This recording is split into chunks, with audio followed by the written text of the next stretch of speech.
Welcome back to Weed Talk News for the week of April 8th. This is the C Block, where we have reports from no fewer than 6 different legal states. I'm Alaina Pinto. The race for 25 or the 25th legal adult use state just lost another contender. It's Hawaii. Hawaii lawmakers in the House Finance Committee rejected the state's Senate-approved adult use legalization bill, and that means it's wait till next year for the Aloha State. The reason for the rejection? The devastating fires suffered on Maui this year. Well, meanwhile, Arizona is open for business every day, and prices are actually going down in flower and in concentrates. And with that story and more, here's the Arizona Cannabis Report with Karen Black. I'm Karen Black from Greenfinger Consulting with the Arizona Cannabis Report for Weed Talk News. PedalFast is one step closer to its goal of becoming the largest cannabis distributor in the country. The California company recently acquired the sales and distribution arm of Phoenix-based Flow Distribution for an undisclosed amount.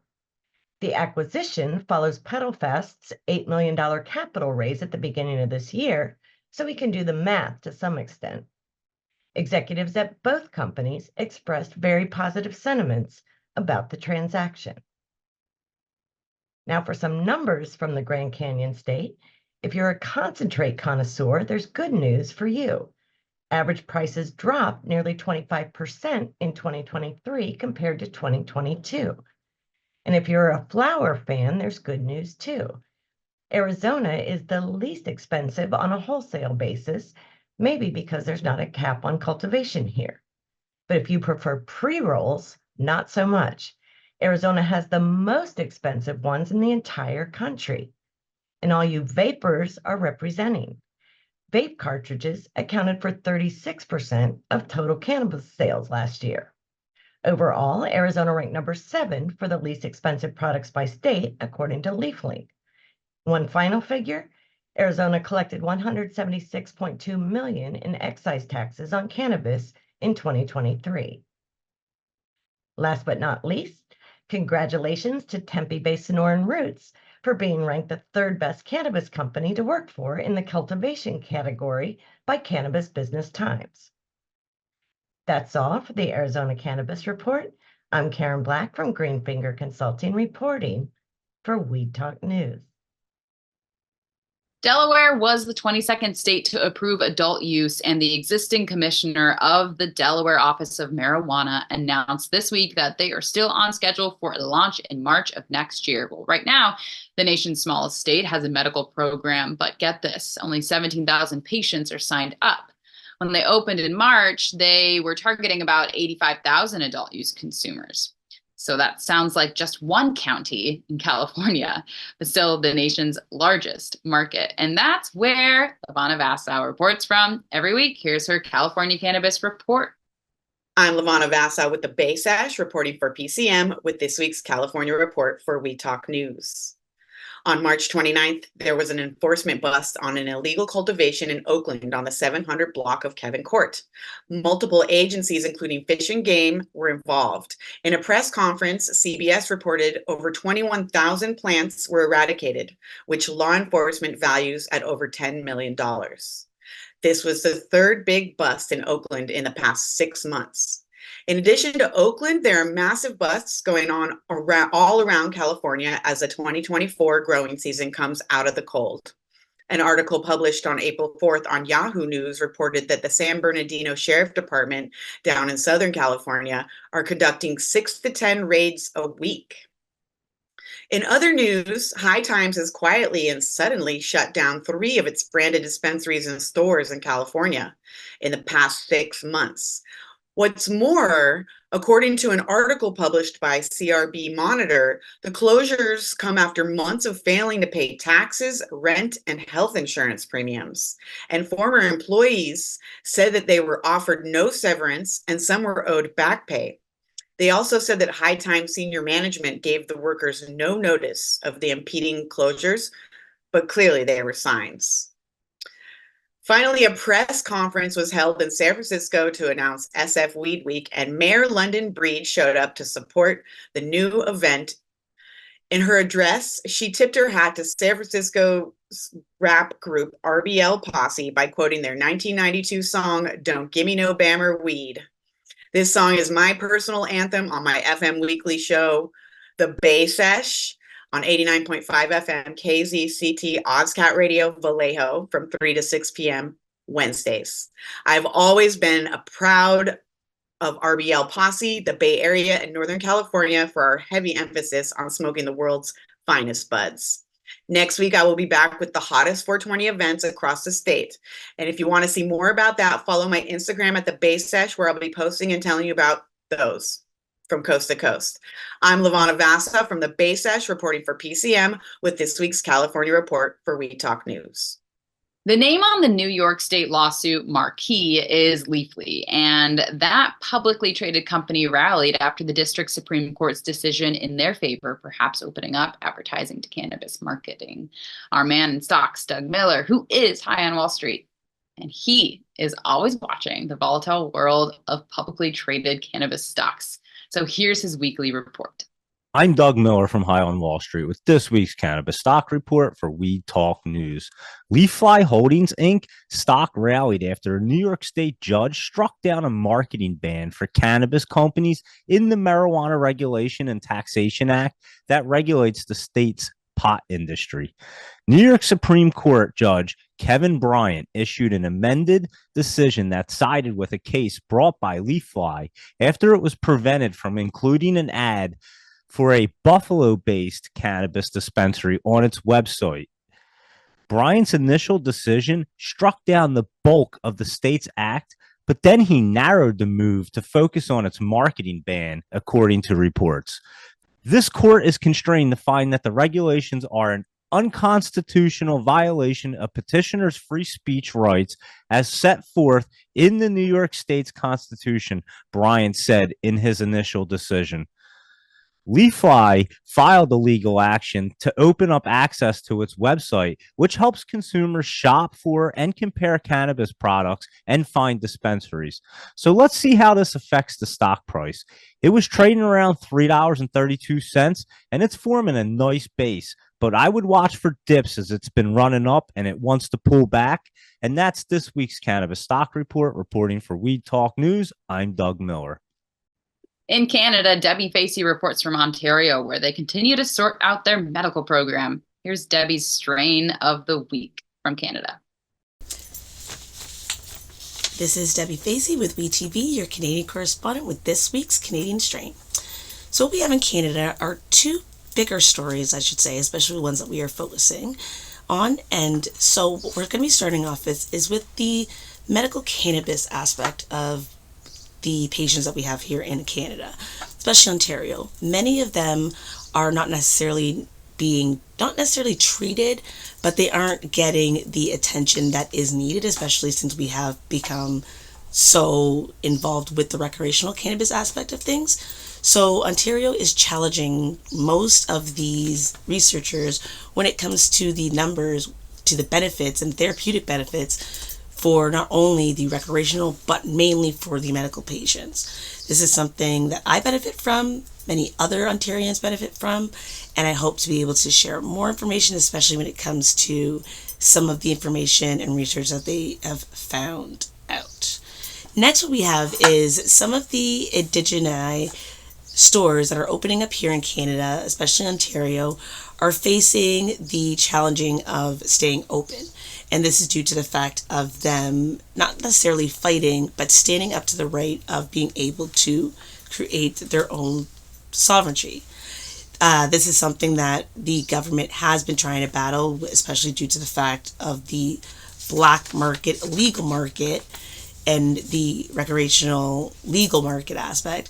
But this is something that we do face, especially when it comes to the cultures here and the land, and hopefully we are able to sort this out, especially because the fact that it is rightfully theirs to be able to share as well. This is Debi Facey with your Strain of the Week. Peace.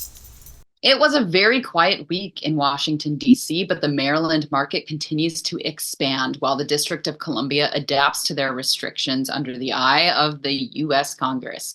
With that, and more. Here's Andrew Behringer. I'm Andrew Behringer, and this is the DC Area Report for We Talk News.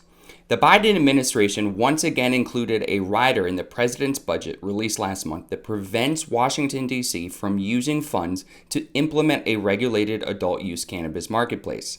The controversial rider was first introduced by Republican Congressman Andy Harris in 2014, shortly after D.C. voters overwhelmingly approved a ballot initiative to legalize cannabis possession and cultivation. While the initiative called for licensing and regulating adult use sales, Congress, which controls D.C.'s budget, agreed to the rider blocking that provision. Democratic lawmakers have repeatedly tried to remove the rider over the past decade since the district voters approved cannabis legalization, but the provision keeps returning after bipartisan negotiations. The district recently changed its medical cannabis rules, allowing any adult 21 and older to self-certify and purchase from licensed dispensaries. While DC adults can legally possess up to 2 ounces and grow up to 6 plants at home, the district remains unable to tax and regulate adult use cannabis sales. Now in Maryland, officials have announced the winners of the nation's first cannabis licensing lottery exclusively for social equity applicants across all license categories. 174 growers, processors, and dispensaries were approved. The Maryland Cannabis Administration held the lottery last month as the state approaches 1 year since launching its adult use cannabis market, which has seen record-breaking sales month after month, totaling $96.5 million in December alone. Social Equity Director Audrey Johnson highlighted the significant representation of Black individuals and women among the approved applicants, affirming their commitment to diversity. She called it a milestone in providing access to those harmed by the war on drugs.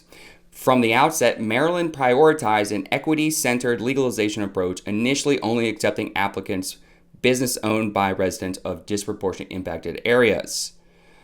Now, once again, I'm Andrew Behringer, reporting for We Talk News. It's been 1 week since Virginia Governor Glenn Youngkin vetoed the adult use legalization bill that his legislature had presented to him.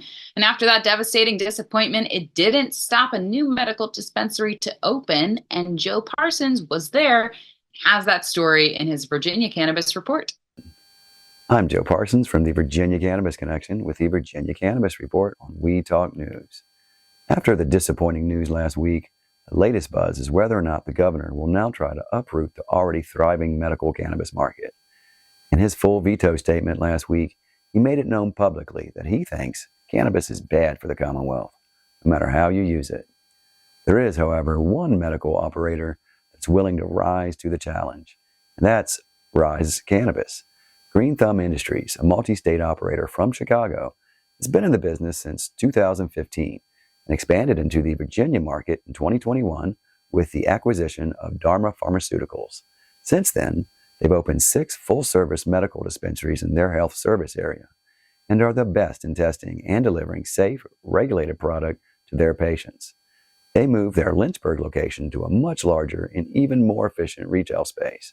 The move was to give a better experience and a larger, more secure environment with increased parking area and to reduce the waiting time for patients. I was proud to attend the grand reopening ceremony held this week and to meet some of the people that believe in the cannabis industry, including members of Green Thumb Industries, original Dharma co-founder and CEO Shanna Berry, and Chief Operations Pharmacist Mike Johnson. Here are some of the highlights, including Virginia market leader for Green Thumb Industries Jack Page on how Rise Cannabis has been accepted by the Commonwealth and its potential for growth. We're inside at Rise Cannabis, the new location at 3219 in Lynchburg. The ribbon cutting ceremony will commence in just a few minutes. Here we go. 3, 2, 1, cut! You got this? Yeah! That was a lot of fun. It was truly an honor. I'll be at the Virginia 420 Festival on April 18th through the 20th and hope to share the stories of many others in our neck of the woods who are help making our industry grow, regardless of how some politicians feel about our plant medicine. I'll see you all there. That's this week's Virginia Cannabis Report. Reporting from We Talk News, I'm Joe Parsons from the Virginia Cannabis Connection. Till next time, stay lifted. And finally, tonight, there's a bizarre story coming out of Europe about drones delivering food packages, drugs, and weed to inmates in southern France and Belgium prisons. This is not an isolated incident. It seems inmates were calling in orders to a company called Drone to France. And sure enough, it was a botched delivery that brought attention to the practice, and authorities moved to shut down that company. And however, it didn't stop. Over 1,000 deliveries a year to be successful. So those deliveries included phones, fast food, and drugs. There you go. That will do it for this week's Weed Talk News. Remember, it's a whole new world of weed out there. Use it responsibly. I'm Alaina Pinto. Like, share, and subscribe, and we'll see you next time.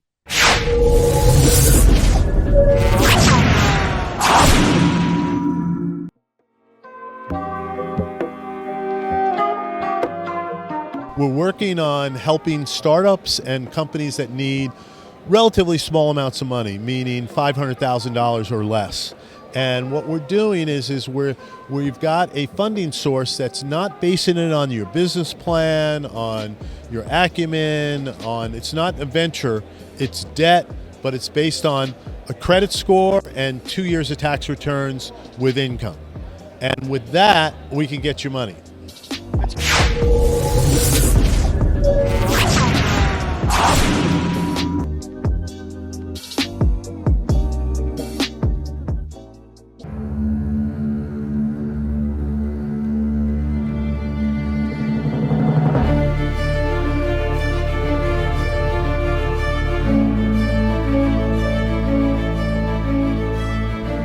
What if we're right?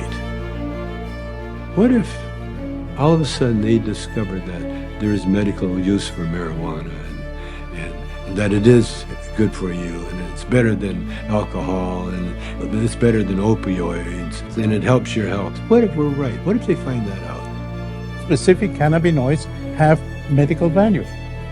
These are facts. I'm here today in hopes to assist in removing the demonized stigma of cannabis and the perception that cannabis is just about getting high. The true base of this plant has to be known. I don't think anybody should ever go to jail for cannabis. Get some medicine, and everybody should have access to it. This is something which, at the very, very least, is the key to alleviating suffering and extending life for millions of human beings. Right? For returning some kind of balance to our society, and quite possibly of restoring our planet's natural balance as well.